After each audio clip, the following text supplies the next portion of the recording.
Humankind, hope you all are fit and fine. The Phytoplankton Academy welcomes you all. आज हम पढ़ेंगे chapter number 4 9th standard science new NCERT. Chapter का नाम है structure of the atom. देखिए बच्चों, जब साइंस एनसीईआरटी 9th स्टैंडर्ड की हम स्टार्ट की थी तब से हम मैटर का कॉन्सेप्ट पढ़ते आ रहे हैं, जहाँ पे हमने देखा था कि हमारे सराउंडिंग में जो भी कुछ मौजूद होता है वो मैटर होता है, और ये मैटर आपका स्मॉल स्मॉल पार्टिकल से बना होता है। ये चीज़ भी हमने सीखी। उसके बाद हमने ये भी जाना कि जब स्मॉलेस्ट यूनिट आ जाती है जिसको हम फर्दर डिवाइड नहीं कर सकते उसको हम एटम कहते हैं, और एटम आपका इंडिविजिबल होता है। ये बात हम सीख चुके थे, ठीक है। लेकिन बच्चों, इस चैप्टर में जब हम स्ट्रक्चर ऑफ एटम की बात करेंगे तो हम अपनी पढ़ी हुई पिछली चीज़ों को थोड़ा सा इंप्रूव करेंगे। हम देखेंगे कि जो हमने पढ़ा था कि एटम आपका इंडिविजिबल होता है, तो हम यहाँ पर जानेंगे कि एटम के अंदर भी कुछ सब एटॉमिक पार्टिकल्स होते हैं, ठीक है, और ये एटम आपका यहाँ पे अब डिविजिबल कहलाएगा, ठीक है। तो बच्चों, सबसे पहले मैं आपको एटम का स्ट्रक्चर दिखा देती हूँ। देखिए, ये होता है माइक्रोस्कोपिक स्ट्रक्चर। सेंटर में होता है न्यूक्लियस, एंड इस न्यूक्लियस के अंदर होते हैं आपके प्रोटॉन जिन पे पॉजिटिव चार्ज होता है, एंड न्यूट्रॉन जिन पर कोई चार्ज नहीं होता, न्यूट्रल होते हैं। इसके चारों तरफ इलेक्ट्रॉन का क्लाउड्स होता है जो कि डिस्क्रीट सीरीज में इलेक्ट्रॉन्स रिवॉल्व करते हैं, ठीक है, अलग अलग सीरीज में। इन सीरीज को हम शेल्स कहते हैं, इनको हम के एल एम एन इस तरीके के नामों से जानते हैं। चलिए, यहाँ पे दो स्ट्रक्चर दिखाए गए हैं। ये आपका कार्बन का एटम है, ये हाइड्रोजन का एटम है।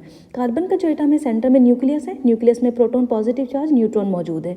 जो हाइड्रोजन का एटम है बच्चों, इसके सेंटर में जो न्यूक्लियस दिखाया गया है, इसमें सिर्फ प्रोटॉन है पॉजिटिव चार्ज, न्यूट्रॉन्स यहाँ पर नहीं होता। तो सिर्फ हाइड्रोजन 1H1 ये आपका प्रोटियम होता है। सिर्फ इसके एटम में आपको न्यूट्रॉन नहीं मिलेगा, बाकी सब में आपको न्यूट्रॉन मिलेगा। ये आपको याद रखना है, ठीक है। आगे हम बात करते हैं इलेक्ट्रॉन, ये डिस्क्रीट सीरीज में दिखाया गया। तो बच्चों, ये होता है फाइनल स्ट्रक्चर एटम का, जो इस चैप्टर के लास्ट तक हम समझ जाएंगे। तो शुरू करते हैं यहाँ से। In the chapter 3 we have learned that the atoms and molecules are the fundamental building blocks of the matter। हमने ये सब जब पढ़ा था कि जो मैटर्स एंड ये आपका मॉलिक्यूल्स होते हैं, एटम्स होते हैं, ये क्या होते हैं, fundamental building blocks of the matter. जैसे कि कोई बिल्डिंग्स होती है और बिल्डिंग्स के अंदर हम देखें तो वहाँ पे जो ब्रिक्स होती हैं वो उसकी बिल्डिंग ब्लॉक्स होती हैं, ठीक है। इसी तरीके से जो एक लिविंग ऑर्गेनिजम्स होता है उसकी जो बिल्डिंग ब्लॉक्स होती है वो सेल होती है। तो यहाँ पे जो भी मैटर हमारे चारों तरफ मौजूद है उसकी जो बिल्डिंग ब्लॉक्स होता है that is atoms, okay. The existence of the different kinds of matter is due to the different atoms constituting them. जो अलग अलग तरह का मैटर हम अपने चारों तरफ देखते हैं, जैसे कि हवा है, एयर भी एक मैटर होता है, पेड़ है, इनके अंदर भी मैटर होता है, ठीक है, और आपका सॉइल है, ये भी एक मैटर है। लेकिन अलग अलग तरह का जो मैटर ये बन रहा है, तो ये इसकी वजह है कि इनमें अलग अलग तरह के एटम्स होते हैं।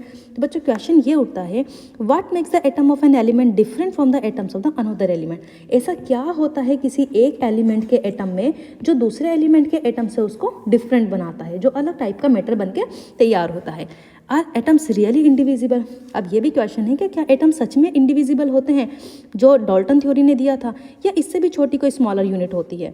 तो बच्चों, हमने इन क्वेश्चंस के आंसर्स यहाँ पे फाइंड करने हैं, और हम ये भी लर्न करेंगे कि सब एटॉमिक पार्टिकल्स होते हैं जो वेरियस मॉडल्स के जरिए यहाँ पे प्रपोज्ड हुए हैं, ताकि हम एक्सप्लेन कर सकें how these particles are arrange within the atom. तो जो हमने पढ़ा कि एटम होता है, डाल्टन्स ने कहा था कि एटम्स इंडिविजिबल होता है, लेकिन हमने सीखा कि एटम्स के अंदर सब एटॉमिक पार्टिकल्स होते हैं। ये सब एटॉमिक पार्टिकल्स तो हम पहुँचे हैं, बहुत सारे ऐसे मॉडल्स हमने देखे जिनके जरिए हमें पता चला और फाइनली हम इस स्ट्रक्चर तक पहुँचे हैं। A major challenge before the scientists at the end of the 19th century was to reveal the structure of the atom as well as to explain its important properties। जो बच्चों major challenge था 19th century तक वो ये था कि हमें पता तो चल गया कि मैटर है, मैटर को फर्दर तोड़ते रहो पार्टिकल्स बनेगा, स्मॉलेस्ट यूनिट होती है वो एटम होता है, लेकिन इस एटम का स्ट्रक्चर कैसा होता है ये नहीं समझ आ रहा था। The elucidation of the structure of atom is based on a series of experiment. बहुत सारे एक्सपेरिमेंट्स हुए जो अभी आप देखेंगे यहाँ पर। उन एक्सपेरिमेंट्स के बाद फाइनली हमें पता चलता है कि एटम का ये स्ट्रक्चर होता है। One of the first indication that the atoms are not indivisible comes from the studying static electricity and the condition under which electricity is conducted by the different substance। तो बच्चों, जो सबसे पहला indication हमें ये मिला कि हमें लगता है कि शायद एटम जो है वो आपका इंडिविजिबल नहीं है, शायद वो डिवाइड कर रहा है, उसके अंदर कुछ और चीज़ें भी मौजूद हैं।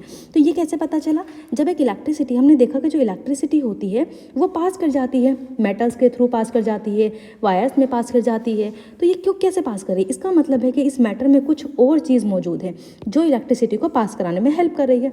तो ये पहला इंडिकेशन हमें मिला, ठीक है, 19th सेंचुरी के बाद।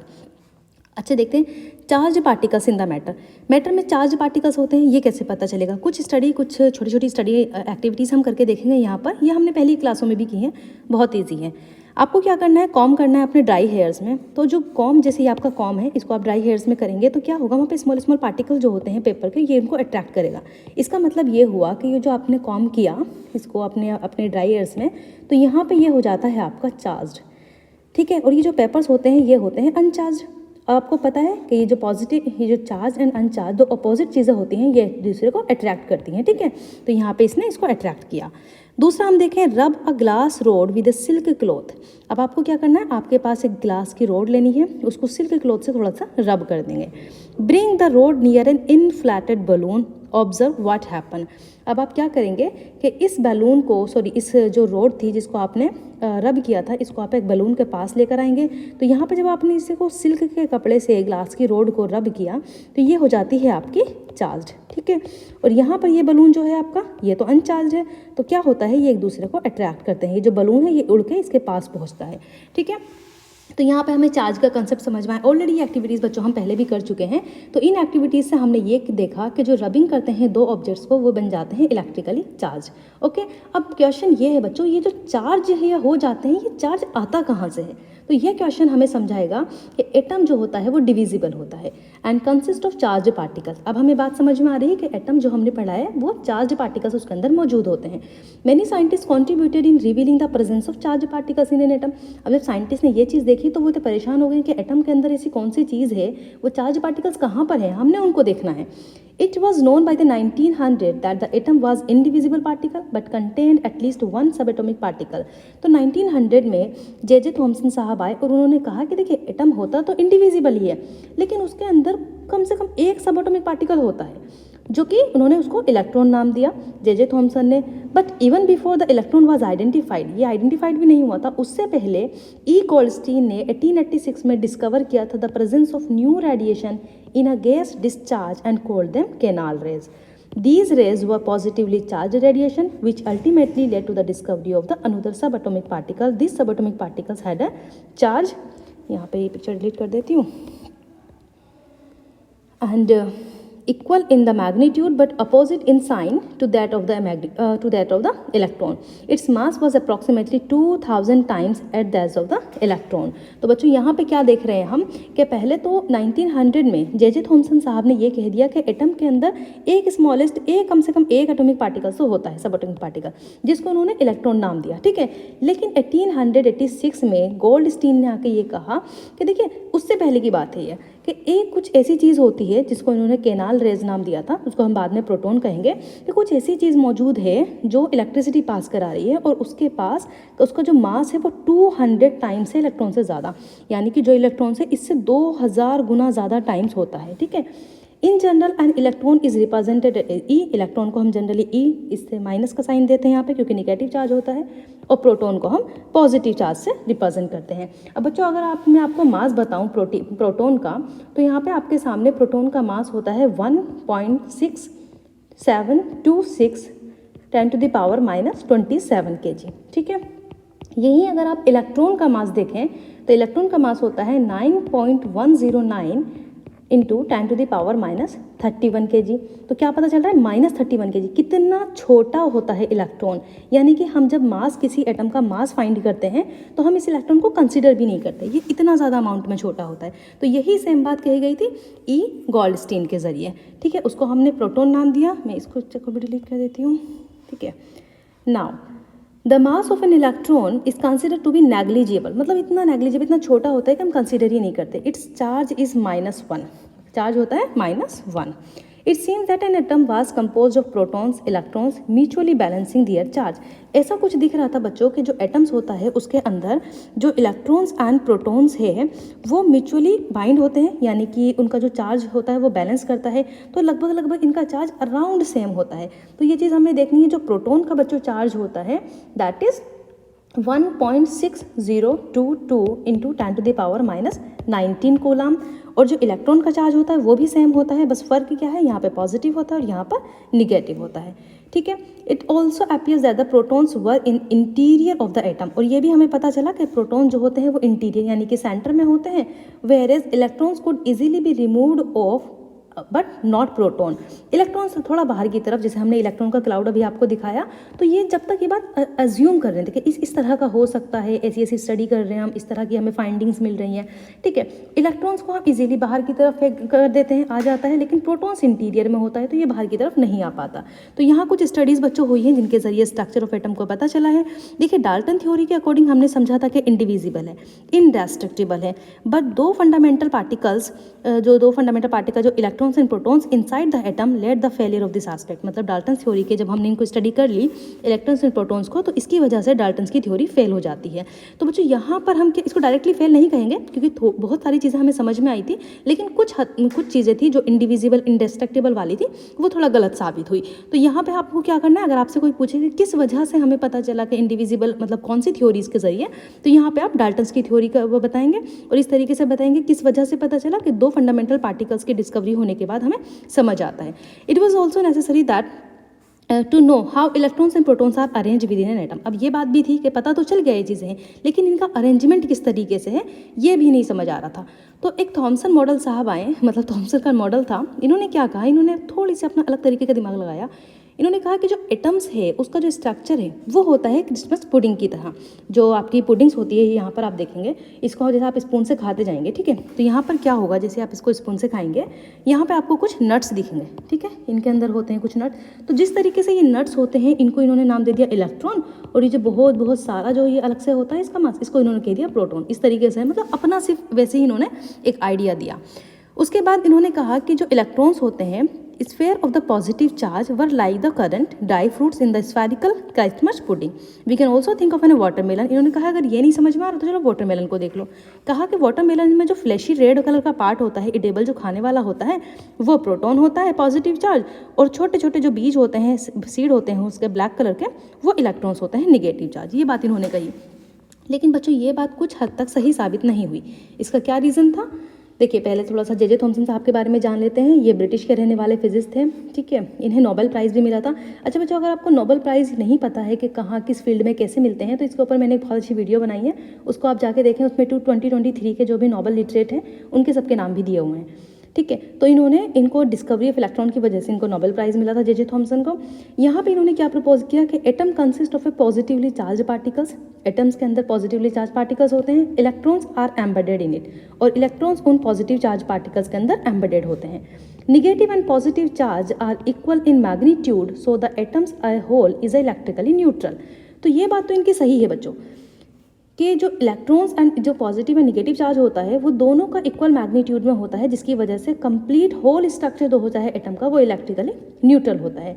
लेकिन ये बात जो इन्होंने कही थी कि पॉजिटिवली चार्ज स्फेयर्स होता है उसमें इलेक्ट्रॉन, क्योंकि हम जो फाइनल स्ट्रक्चर बच्चों देख रहे हैं ना, तो उसमें हम ये देख रहे हैं कि प्रोटॉन जो है वो सेंटर में है और इलेक्ट्रॉन जो है वो डिस्क्रीट सीरीज में है। यही तो बात हम देख रहे हैं। इन्होंने कह दिया कि पूरे उसमें प्रोटॉन फैला हुआ है, तो ऐसा नहीं होता, ठीक है। यहाँ पर अब हम आगे बढ़ेंगे, स्ट्रक्चर को डिलीट करते हैं। देन रदरफोर्ड, अब दूसरे साइंटिस्ट आते हैं रदरफोर्ड। उन्होंने अपने कुछ मॉडल्स निकाले। रदरफोर्ड ने क्या कहा कि अच्छा थॉमसन साहब ऐसा कह रहे हैं, चलो मैं काम करता हूँ, मैं इनको चेक करता हूँ कि क्या ये बात सही कह रहे हैं। नहीं, उन्होंने क्या किया, गोल्ड की एक फॉइल ली, बहुत पतली सी फॉइल ली, इतनी पतली कि मतलब बहुत पतली इस वजह से ली कि ज़्यादा आइटम्स ना आ जाएं, ठीक है। ये आप उन्होंने फॉइल ले ली पतली सी। अब इसके ऊपर इन्होंने क्या किया, यहाँ पे अल्फा पार्टिकल्स को ऐसे बम्बारिंग की, अल्फा पार्टिकल्स को ऐसे करके डाला। अब क्यों डाला इन्होंने, कि इनको पता चलेगा कि जैसे मैं अल्फा पार्टिकल्स के ऊपर डालूंगा तो मुझे पता चल जाएगा कितने एटम्स बाहर की तरफ निकल रहे हैं। इनको चेक करने के लिए इन्होंने उसके चारों तरफ जिंक सल्फर की ऐसे शीट लगा दी, ताकि उनको पता चल जाए, एहसास हो जाए, उसके ऊपर शो हो जाए वो। तो इन्होंने क्या देखा, जैसे ही इन्होंने अल्फा पार्टिकल्स यहाँ से पास किए तो ज़्यादातर जो अल्फा पार्टिकल्स थे बच्चों वो पास हो गए, ठीक है। बहुत कम अल्फा पार्टिकल्स ऐसे थे जो कुछ एंगल से डिफ्लैक्ट हुए, मतलब थोड़ा सा लगे, ज़्यादातर तो सीधे पास हो गए, ठीक है, ऐसे करके पास हो रहे हैं। लेकिन कुछ थे जो थोड़ा सा डिफ्लैक्ट हुए। और बच्चों वेरी माइन्यूट, मतलब ये समझ लो कि सिंगल एटम ऐसा था 1 in 1200 ये था 1 in 1200। इतने एटम्स ऐसे थे कि जो 180 के डिग्री से पास हो गए। अब ये आपका एंगल होता है 180 डिग्री का, ये वाला 180, तो इस एंगल से वो वापस आ गए, रीबाउंड हो गए। तो ये इनकी फाइंडिंग से निकल कर आए। यहाँ पे Ernest Rutherford was interested in knowing how the electrons are arrange within the atom. Rutherford ने एक एक्सपेरिमेंट डिजाइन किया जहाँ पे उन्होंने फास्ट मूव कराया अल्फा पार्टिकल्स को थिन गोल्ड फॉइल पर। गोल्ड फॉइल इसलिए ली थी क्योंकि उसकी थिन लेयर पॉसिबल होती है गोल्ड फॉइल की, थाउजेंड्स ऑफ एटम्स होते जाते हैं अगर थिक से एटम लो तो। यहाँ पे alpha particles doubly charge heliums होता है, यह होता है आपका हीलियम का 4 doubly charge. Okay, since they have a mass of 4 unit, तो फास्ट मूविंग अल्फा पार्टिकल्स होते हैं, ठीक है, उनके अमाउंट जो होता है एनर्जी का वो ज़्यादा होता है। देन उन्होंने बच्चों ये एक्सपेक्ट किया था कि जो अल्फा पार्टिकल्स है वो डिफ्लेक्ट हो जाएंगे, क्योंकि थॉमसन साहब ने तो ये कहा था ना कि सारे में प्रोटॉन्स भरा हुआ है, पूरा फ्लैशी। तो उन्होंने कहा कि अगर मैं ऐसा करता हूँ तो सारे जो उससे टकरा कर वापस आ जाएंगे सारे। लेकिन उन्होंने देखा क्या, उन्होंने ये देखा कि ये तो सारे के सारे पास हो गए। तो बच्चों इस स्टडी को करने के बाद उन्होंने एक स्टेटमेंट दिया, it words of Rutherford, this result was almost as incredible as if you fire a 15-inch shell at a piece of tissue paper and it comes back on hit you. मतलब उन्होंने थोड़ा मजाक करते हुए इस चीज़ को कहा है कि इतना मतलब इनक्रेडिबल आंसर मुझे मिला है, इसकी रिजल्ट मिली है कि अगर मैं एक टिश्यू पेपर के ऊपर एक 15 इंच का शेल रखूँ तो वो ऐसा है कि वो मेरे ऊपर आकर टकरा जाए। मतलब इतनी मतलब थोड़ा सा अमेजिंग सा था ये जो रिजल्ट आया। यहाँ पे ज़्यादातर फास्ट मूविंग अल्फा पार्टिकल जो होते हैं वो स्ट्रेटली पास कर जाते हैं, कुछ सम अल्फा पार्टिकल्स डिफ्लेक्ट हो जाते हैं। Surprisingly 1 out of every 12,000 number था ये, कि 12,000 में से सिर्फ एक ही ऐसा था जो रीबाउंड हो रहा है, ठीक है। तो ये रदरफोर्ड साहब की कहानी है। इनको फादर ऑफ न्यूक्लियर फिजिक्स, इन्होंने रेडियो एक्टिविटी की डिस्कवरी की, न्यूक्लियस देखा एटम का, गोल्ड फॉइल एक्सपेरिमेंट इन्होंने किया, इनको नोबेल प्राइज भी मिला केमिस्ट्री में। ये सारी चीज़ें भी इंपॉर्टेंट है। अच्छा बच्चों एक चीज़ और इंपॉर्टेंट है, इतने सारे साइंटिस्ट की बात हम कर रहे हैं, रदरफोर्ड, जे थॉमसन एंड ये सब, ये बच्चों स्टडी करते हैं, छोटी छोटी चीज़ों पर स्टडी करते हैं, उसके बाद एक बड़ी स्टडी होती है। तो ये किसी पर्टिकुलर कम्युनिटी को बिलोंग नहीं करते कि हम एक फला कम्युनिटी को बिलोंग कर रहे हैं और मैं सिर्फ इसी कम्युनिटी के लिए स्टडी कर रहा हूँ। बच्चों इन छोटी छोटी स्टडी से होकर ही बड़ी रिसर्च होती है जो पूरे ह्यूमन वेलफेयर के लिए होते हैं, पूरे ह्यूमन काइंड के लिए होती है। तो आपको ये चीज़ याद रखना है, जैसे कि आप कभी सफ़र करने के लिए जा रहे हैं एरोप्लेन में, तो क्या कभी आपसे ये कहा है कि भाई साहब आप तो इस फला कम्युनिटी के हैं, फला बिरादरी के हैं, ठीक है, आप एरोप्लेन में नहीं बैठ सकते क्योंकि इस एरोप्लेन की जो रिसर्च की थी वो जिस आदमी ने की थी वो इस जात का था। ऐसा तो नहीं होता ना। तो ये चीज़ बच्चों याद रखनी है कि हमें अपनी जो मेंटालिटी है उसको थोड़ा सा इंप्रूव करना है। साइंस जो होती है ना बच्चों, उसकी कोई रिलीजन नहीं होता, उसकी कोई कास्ट कोई कुछ नहीं होता है। तो साइंस का कोई रिलीजन नहीं है। तो ये चीज़ आपको अपने जहन में बिठानी है कि हम जो भी काम करते हैं वो ह्यूमन के वेलफेयर के लिए करते हैं, ठीक है। तो सबसे बड़ा रिलीजन कौन सा हुआ बच्चों, सबसे बड़ा रिलीजन ह्यूमैनिटी ही हुआ है, ठीक है। हमें सबसे पहले ह्यूमैनिटी के लिए काम करना है, उसके बाद बाकी सब चीज़ों को देखना है, ठीक है। अब आप कुछ लोग ऐसे हैं आज के टाइम में जो ज़्यादातर चीज़ों के बारे में सोचते नहीं है, मतलब उनको एक पर्टिकुलर कम्युनिटी में ही रहना है। तो इससे क्या होता है, इससे मतलब हम जो साइंस है उसको डेवलप नहीं कर पाते, ठीक है। तो आपको क्या करना है, यहाँ पे इन साइंटिस्ट से थोड़ा सा सीख लेनी है कि किस तरीके से इन्होंने अपनी पूरी लाइफ लगा दी है एक छोटी छोटी रिसर्च करने में, और वो छोटी छोटी रिसर्च बाद में बड़ी होकर हमारे लिए कितनी फ़ायदेमंद हो जाती है, ठीक है। चलिए आगे पढ़ लेते हैं। यहाँ पे हमने इस स्ट्रक्चर को हटाते हैं, ये मैंने अपने पास से ये लगाई थी, दिया नहीं था। ओके नाउ, तो यहाँ पर क्या हुआ, अल्फा पार्टिकल्स की बात हो गई यहाँ पर, ठीक है। न्यूक्लियर मॉडल, ये सब चीज़ें हमने पढ़ ली। अल्फा पार्टिकल्स रिफ्लेक्ट हुए हैं, बहुत छोटे से वापस आ गए हैं, 180 के डिग्री से ये पास हुआ, ये तो हमने डिस्कस किया ना। ओके नाउ तो अच्छा हाँ बच्चों, ये इन्होंने ये भी देखा कि जो न्यूक्लियस होता है, क्योंकि न्यूक्लियस की डिस्कवरी की थी ना, जो न्यूक्लियस होता है उसका 10⁵ times less than the radius of the atom. मतलब उन्होंने कहा कि जो एटम के अंदर जो न्यूक्लियस है उसकी जो रेडियस है वो इतनी छोटी है, 10⁵ टाइम्स कम है जो एटम की रेडियस है, ठीक है, एटम की जो रेडियस है। तो इससे क्या पता चल रहा है कि जो न्यूक्लियस है वो बहुत छोटा है एटम के अंदर। One of the basic experiments Rutherford put forward the nuclear model of an atom. उन्होंने न्यूक्लियर मॉडल भी दिया। उन्होंने कहा कि जो न्यूक्लियस होता है उसमें पॉजिटिवली चार्ज सेंटर होता है एटम का, जिसको न्यूक्लियस कहते हैं, और लगभग सारा का सारा मास एटम का उसी न्यूक्लियस में होता है।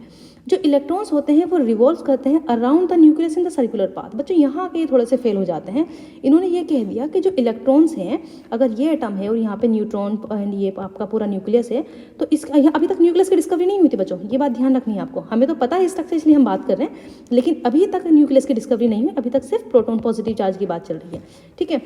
तो इन्होंने कहा ये जो न्यूक्लियस है इसके अराउंड एक सर्कुलर ऑर्बिट में इलेक्ट्रॉन्स मूव कर रहे हैं, इस तरह की बात इन्होंने कह दी थी, लेकिन जो कि गलत साबित हुई। हमें बाद में पता चला ना कि वो जो है वो डिस्क्रीट सीरीज में है। क्यों ऐसा हुआ? The size of the nucleus is very small as compare to the size of the atom. तो ये बात भी सही थी और ये बात भी सही थी, यहाँ आके थोड़ा सा फेल हो जाते हैं। अब इसके ड्रॉबैक क्या है बच्चों? ड्रॉबैक ये है, the revolution of the electron in the circular orbit is not expected as stable. कि हमें पता है कि एटम जो होता है स्टेबल होता है, ठीक है, सारी चीज़ें स्टेबल है ना हमारे आसपास जो भी हैं, जो कि पूरा आसपास हमारे मैटर मौजूद होता है। Any particles in the circular path would undergo acceleration. अगर कोई भी चीज़ सर्कुलर पाथ में ऑर्बिट करती है तो उसके अंदर होता है एक्सेलरेशन, और जब एक्सेलरेशन होता है तो वो एनर्जी को रेडिएट करता है, एनर्जी लॉस करता है, और फाइनली क्या होगा कि जब वो एनर्जी को रेडिएट करके लॉस करेगा तो वो अंदर न्यूक्लियस के अंदर पहुंच जाएगा। तो यहाँ स्टेबिलिटी तो ही रही नहीं। लेकिन बच्चों एटम जो हमारे पास होता है वो हाईली स्टेबल होता है और एग्जिस्ट करता है। तो यहाँ कहीं ना कहीं ये पता चल रहा था इनकी इस वाले स्टेटमेंट से कि एटम जो है वो क्वाइट अनस्टेबल है। ये लोग ये कहना चाहते, मतलब इनके अकॉर्डिंग ऐसा आ रहा था, इनकी जो फाइंडिंग थी कि एटम अनस्टेबल हो जाएगा जब वो सर्कुलर पाथ में ऑर्बिट करेगा तो। लेकिन हमें पता है कि एटम जो है वो क्वाइट स्टेबल है। तो इसके बाद आते हैं बोहर्स मॉडल। बोहर साहब कहते हैं कि देखिए बात तो सही थी रदरफोर्ड साहब की कि एटम्स के अंदर इस तरीके से न्यूक्लियस मौजूद होता है, लेकिन जो इलेक्ट्रॉन्स है ना वो सर्कुलर पाथ में ऑर्बिट नहीं कर रहे हैं, ठीक है। ये आपका ये एटम है, ये न्यूक्लियस है, ये सर्कुलर पाथ में ऑर्बिट नहीं कर रहे हैं, बल्कि ये डिस्क्रीट सीरीज में। अब अलग अलग सीरीज में जब इलेक्ट्रॉन्स होंगे तो वो एनर्जी रेडिएट नहीं करेंगे, जिसकी वजह से डू नॉट रेडिएट एनर्जी, जिसकी वजह से एटम स्टेबल हो जाएगा। तो हमारी कहानी यहाँ पे खत्म हो जाती है। तो नील्स बोहर साहब इन्होंने बस एक थोड़ा सा ही ये ज्ञान हमें दिया, जिसकी वजह से हमें एटम के स्ट्रक्चर को अच्छे से समझ आ गया। लेकिन इन्होंने जो ये डिस्क्रीट सीरीज बताई थी इनको कुछ नाम दे दिए थे। इनको हम शेल कहते हैं, जैसे कि सेंटर है, उसके बाद पहली शेल हो गई आपकी के शेल, ये एन, दूसरी शेल हो गई यहाँ पे एल शेल, तो इसको एन बराबर 2, यहाँ पे तीसरी शेल एम शेल, तो एन बराबर 3, ठीक है। तो बच्चों ये KLMN शेल होती हैं।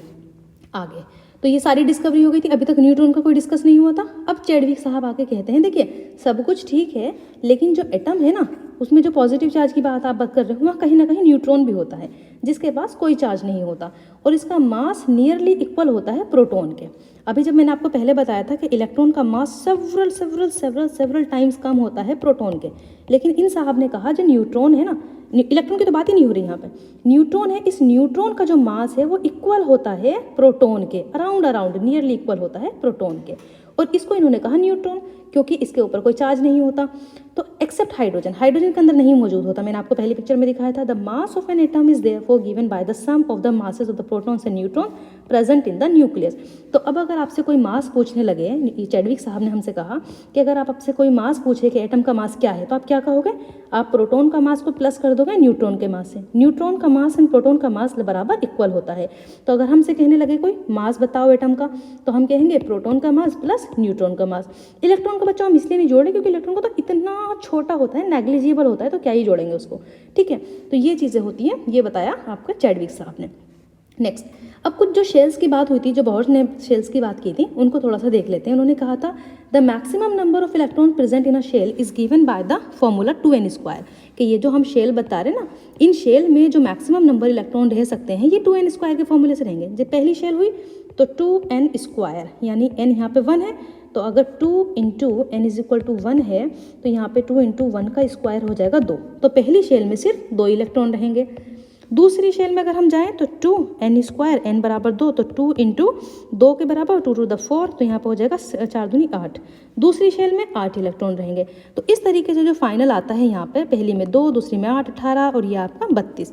लेकिन बच्चों ये तो हो गई कैपेसिटी, ओके, कैपेसिटी। लेकिन अकोमोडेट कितने कर सकते हैं? अब जैसे मैं आपसे कहूँ कि आपके घर में रहने की कैपेसिटी मान लो 4 कमरे हैं, 4 लोग रह सकते हैं, 4 चौक 16, 16 लोग रह सकते हैं। लेकिन ये सिर्फ कैपेसिटी तो है, क्या अच्छा लगेगा अगर 16 लोग रहेंगे तो? लेकिन जो अकोमोडेट अच्छे से कर सकते हैं वो सिर्फ 8 लोग कर सकते हैं, ठीक है। ये एग्जाम्पल के तौर पर मैं आपको बता रही हूँ। तो यही सेम चीज़ उन्होंने कही थी कि मैक्सिमम नंबर जो इलेक्ट्रॉन रह सकते हैं, अकोमोडेट कर सकते हैं आउटर मोस्ट शेल में, वो 8 होते हैं। और electrons are not accommodate in the given shell unless the inner shells are filled. अब ऐसा नहीं है कि आपके जो अंदर वाली शेल है उसमें 2 इलेक्ट्रॉन फिल नहीं हो और आपने बाहर वाली जो शेल है उसमें 8 इलेक्ट्रॉन फिल कर दिए, नहीं, ये सीक्वेंस में चलना है। पहले अंदर वाली शेल में 2 इलेक्ट्रॉन, फिर बाहर में 8, फिर उसके बाहर में 8, इस तरीके से आपको बढ़ते चलना है। तो देखिए यहाँ पे कुछ कॉन्फ़िगरेशन दिखाया गया है। हाइड्रोजन में तो एक ही होता है, 1H1, एक ही एटॉमिक नंबर है। ये सब कुछ एटॉमिक नंबर से होता है। आपको अगर पीरियडिक टेबल आपने नहीं देखी, पीरियडिक टेबल मैंने लगाई है, मैं आपको दिखाऊंगी आगे, ठीक है। लिथियम का एटॉमिक नंबर होता है 3। इसका हम कॉन्फ़िगरेशन करें तो पहले बनेगा 2, 2 के बाद क्या बचेगा? 1 बचेगा, ठीक है। ठीक है, क्योंकि हमारा जो तरीका है करने का 2, 8 एंड 8 इस तरीके से होना चाहिए। तो यहाँ पे लिथियम का 3 है, ये आपका बचा 2 तो आ गया इस शेल में, दूसरी शेल में 1। बेरिलियम का होता है 4, तो 2 आपके इस शेल में आए और 2 बचे हुए इस शेल में। बोरोन का होता है 5, तो यहाँ पे 2 इस शेल में, 3 इस शेल में। तो इस तरीके से हम चलते चले जा रहे हैं। यहाँ पे आते हैं हम नियोन होता है 10, तो यहाँ पे 2 इस शेल में और 8 इस शेल में। अब इस बंदे के पास ऐसा काम है कि ये ना ही तो किसी को इलेक्ट्रॉन दे सकता, ना ही किसी से इलेक्ट्रॉन ले सकता, ये नहीं लेना चाह रहा किसी से भी। तो इस तरह की चीज़ों को हम कहते हैं इनर्टली, है ना, और इनको नोबल गैस के नाम से भी जानते हैं। इनकी वैलेंसी बच्चों 0 होती है। वैलेंसी क्या होती है? जो इलेक्ट्रॉन्स को एक्सचेंज करने की कितनी कैपेसिटी। यहाँ पे फ्लोरीन साहब है, फ्लोरीन के पास 7 होते हैं, मतलब आउटर शेल में। वैसे 9 नंबर होता है एटॉमिक नंबर, 2 यहाँ पर आ गए, 7 आउटर साइड में। तो यहाँ पर फ्लोरीन साहब के पास होती है एक इलेक्ट्रॉन्स को लेने की कैपेसिटी। तो ये क्या करते हैं, एक इलेक्ट्रॉन्स को और लेने के बाद अपनी पूरी 8 की 8 शेल कर लेते हैं। तो इनकी वैलेंसी कितनी हुई? 1 हुई। ऑक्सीजन की कितनी होती है? 2 इलेक्ट्रॉन्स को और ले सकते हैं, ऑक्सीजन की वैलेंसी 2 हो जाएगी, ले सकते हैं, तो इसलिए -2 हो रही है। यहाँ पे -1 जो दे सकता है, जैसे कि लिथियम है, लिथियम 1 दे देगा, कहाँ से अपने 8 इलेक्ट्रॉन फिल करेगा ये? तो ये सोचता है चलो 1 दे ही देते हैं, तो ये 1 दे देगा, तो यानी कि +1 हो गई। बेरिलियम भी अपने 2 दे देगा, चलो ले जाओ 2, तो इसकी +2 हो गई। तो जो 2 ले रहा है -2, जो 2 दे रहा है +2। ओके, इस तरीके से हम वैलेंसी चेक करते हैं। तो वैलेंसी को यही दिखाया गया है कि आउटर मोस्ट शेल में जो इलेक्ट्रॉन्स होते हैं उनके अकॉर्डिंग हम वैलेंसी देखते हैं। ठीक है बच्चों, यहाँ पे कुछ ये आपकी टेबल दी गई है। हाइड्रोजन, इसका मास 1 है, वैलेंसी 1। इस तरीके से देखिए 0 मैं आपको दिखा देती हूँ। यहाँ पे नियोन की अभी हमने देखी 0 होती है। यहाँ पे 4 कार्बन की है, ये 4 या तो दे दे या 4 ले ले, तो वही कहानी है इसकी। ठीक है, नेक्स्ट ये है आपके सामने पीरियोडिक टेबल। ये आप देखेंगे यहाँ पे पीरियोडिक टेबल, यहाँ पे आप देखेंगे ये आपकी इनर्ट गैस है हीलियम, नियोन, इनकी सबकी वैलेंसी 0 होती है। ठीक है बच्चों, ये पीरियोडिक टेबल दिखाई गई, इसको हम आगे भी पढ़ेंगे, ये सिर्फ मैंने आपके अंडरस्टैंडिंग के लिए यहाँ पे दिखा दिया आपको। ठीक, तो ये सब हमने पढ़ा। अच्छा, जो ये आउटर मोस्ट शेल में 8 इलेक्ट्रॉन रहने की कैपेसिटी होती है, इसको हम ऑक्टेट रूल कहते हैं। ठीक है, नेक्स्ट, तो ये सब हमने पढ़ लिया। आगे हम देखते हैं एटॉमिक नंबर। अच्छा, जो एटॉमिक नंबर हम होता है उसको हम इस तरीके से रिप्रेजेंट करते हैं। एटॉमिक नंबर को एक्स से, और जो एटॉमिक मास होता है उसको जेड से, एंड जो एटॉमिक नंबर होता है उसको जेड से। एटॉमिक नंबर को Z से, मास को A से। इसको याद करने का तरीका ये है कि देखिए A to Z, ये हम रखते हैं A to Z। तो atomic number Z, A to Z atomic number Z, और मास को हम अपने मम्मा को सब प्यार करते हैं, तो मास माँ, तो M से हो जाएगा आपका जो A होता है उसको हम रिप्रेजेंट करते हैं माँ। ठीक है, उससे आपके मास से। तो ये चीज़ आप ये अलग तरीके से जैसे आपका दिल कर याद रख सकते हैं। ठीक है, सिर्फ मुझे ये बताना था कि हाइड्रोजन है, अगर ये है 1H1, तो यहाँ पे हाइड्रोजन का जो एटॉमिक नंबर है वो 1 है, मास भी 1 है, तो यहाँ पे Z = 1 हो जाएगा और A = भी 1। हीलियम की अगर मैं बात करूँ तो 2He4 होता है, यहाँ पे एटॉमिक नंबर Z 2 हो जाएगा, एटॉमिक मास हो जाएगा 4। ठीक है, तो ये मास नंबर है। आगे अच्छा बच्चों, आइसोटोप्स क्या होते हैं? आइसोटोप्स होते हैं जिनके एटॉमिक नंबर जो होते हैं वो सेम होते हैं लेकिन मास डिफरेंट होता है। जैसे कि आप हाइड्रोजन का एग्जांपल लें तो हाइड्रोजन के 3 आइसोटोप्स होते हैं। एक होता है 1H1 हाइड्रियम, दूसरा होता है 1H2, एक होता है 1H3। ये हाइड्रियम, ये होता है आपका प्रोटियम, ड्यूटेरियम एंड ट्राइटियम। तो यहाँ पे देखिए 1 1 1 तीनों के मास सेम है, ये आपके आइसोटोप्स हो जाएंगे। बहुत सारे आइसोटोप्स अभी हमने लास्ट चैप्टर में पढ़ा था कि कार्बन के 2 आइसोटोप्स थे। ठीक है, वहाँ पे हमने 13 14 ये पढ़ा था। तो यहाँ पे देखिए ये कार्बन के आइसोटोप्स यहाँ पे दे रखा है 12 14। यहाँ पे क्लोरीन के 2 आइसोटोप्स हैं जिसमें मास 35 है, मास 37 है, लेकिन एटॉमिक नंबर सेम है 17 17। ठीक है, नेक्स्ट यहाँ पे अच्छा बच्चों, जब जिन आइसोटोप्स, जिन एलिमेंट्स के आइसोटोप्स होते हैं अलग अलग, तो जब हम उनका मास लेते हैं तो उनके मास का क्या करते हैं, एवरेज ले लेते हैं। जैसे कि क्लोरीन की मैं बात करूँ तो क्लोरीन का मास 35 है एंड 37 है। किस रेशियो में? 3:1 में है। ये आपका क्लोरीन का एटम, क्लोरीन के 2 आइसोटोप्स हैं, 35 मास है, 37 मास है। 35 कितने रेशियो में? 3 रेशियो में। 37 कितने रेशियो में? 1। यानी कि अगर 100% क्लोरीन थी तो 75% जो मास है, क्योंकि 3 रेशियो है ना, वो 35 है, और 25% जो मास है वो 37 है। तो इसका जब हम वेट निकालेंगे तो हो जाएगा आपका 35 इंटू 75% था, 75/100, वही आ जाएगा आपका प्लस 37 इंटू ये 1% 1 है, 1 पार्ट है इसका, तो 25% डिवाइडेड बाई 100। तो इससे आप टोटल निकालेंगे तो 35% 5 यूनिट होगा। ठीक है, तो लेकिन जिनका ये आइसोटोप्स नहीं होते, if an element has no isotopes, तो वहाँ पे क्या होता है, एटम का जो मास होता है वो सेम होता है, सम ऑफ प्रोटॉन्स एंड न्यूट्रॉन्स। ठीक है, लेकिन बच्चों एक चीज़ इंपॉर्टेंट ये है कि कैसे आपको समझ में आएगा, अगर आपने थोड़ा सा अमाउंट लिया है एटम का तो उसमें फ्रैक्शनल ऑफ मासेस होता है। मतलब कहने का ये है कि आपने मान लो आपने कुछ अमाउंट में क्लोरीन लिया, तो इसका ये मतलब नहीं कि क्लोरीन का जो मास है वो 35.5 है, बल्कि ये है कि जो आपने जिस अमाउंट में आपने क्लोरीन एटम लिया उसके अंदर दोनों आइसोटोप आइसोटॉप्स मौजूद होते हैं।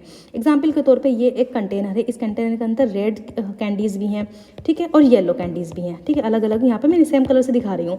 उसको आपने ऐसे मिक्स कर दिया कि उनकी जेली बना दिया। अब आपसे कोई कहे कि 1 चम्मच आप इसमें से निकालो। अब आप 1 चम्मच निकालोगे तो उसके अंदर रेड कैंडीज़ भी आएंगी और येलो कैंडीज़ भी आएंगी। तो ये जो मास है ना, ये एक्चुअल में एवरेज मास हम यहाँ पे ले रहे हैं, तो इसी की हम बात कर रहे हैं। Okay, next. अब बच्चों एप्लीकेशन इसकी देख लें। देखिए केमिकल प्रॉपर्टीज़ तो इनकी अलग सेम होती हैं, लेकिन फिजिकल प्रॉपर्टीज़ अलग अलग होती हैं। ये चीज़ आपको याद रखनी, यहाँ भी दी गई है कि ये जो आइसोटॉप्स होते हैं इनकी केमिकल प्रॉपर्टीज़ आइसोटॉप्स की सिमिलर होती है, लेकिन इनकी फिजिकल प्रॉपर्टीज़ डिफरेंट होती है, ठीक है। तो इनके हिसाब से हमने बहुत सारी यूज़फुल स्टडीज़ यहाँ पर हैं कि जो यूरेनियम के आइसोटॉप्स हैं उनको हम न्यूक्लियर रिएक्टर में यूज़ करते हैं, कोबाल्ट के आइसोटॉप्स को कैंसर के ट्रीटमेंट के लिए, आयोडीन के आइसोटॉप्स को गोइटर के ट्रीटमेंट के लिए। तो ये इंपॉर्टेंट है, याद रखना। आइसोबार्स वो होते हैं जिनके जो मास होते हैं वो सेम होते हैं, जैसे कि यहाँ पे कैल्शियम है 20, कैल्शियम 40, ऑर्गन है 18, ऑर्गन आपका 40। ये मास है, ये एटॉमिक नंबर है, तो यहाँ पे मास सेम है, तो यानी कि ये दोनों आपके आइसोबार्स हैं, ठीक है। तो बच्चों इस चैप्टर में क्या क्या पढ़ लिया हमने। ये credit of the discovery, electron की डिस्कवरी का क्रेडिट हम जे थॉमसन साहब को देंगे। उसके बाद गोल्डस्टीन, ये सारे प्रोटॉन का दिया गोल्डस्टीन ने। जे थॉमसन ने हमें कौन सा मॉडल दिया था, पॉजिटिव स्फेयर बताया था। उसके बाद रदरफोर्ड साहब ने अल्फा पार्टिकल्स की स्कैटरिंग करी, गोल्ड फॉइल पर एटॉमिक न्यूक्लियस के बारे में जानकारी दी। ये सारे वही नीर बोर्ड मॉडल्स जिनकी वजह से हमें शेल्स के बारे में पता चला। चैडविक ने हमें न्यूट्रॉन्स के बारे में बताया जिस पर न्यूट्रल चार्ज होता है।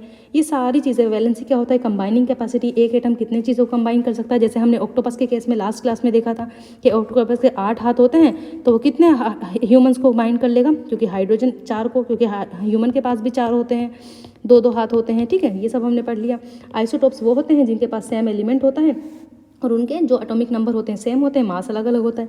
आइसोबार्स में बच्चों सेम एटॉमिक मास होता है लेकिन एटॉमिक नंबर डिफरेंट होते हैं। Elements is defined by the number of the protons they possess. अगर किसी एलिमेंट्स को आपको पूछना है कि उसके पास कितने एलिमेंट्स हैं, प्रोटॉन्स, तो उसको आप डिफाइन करेंगे number of protons as the passes. तो ये सब कुछ हमने पढ़ा। If you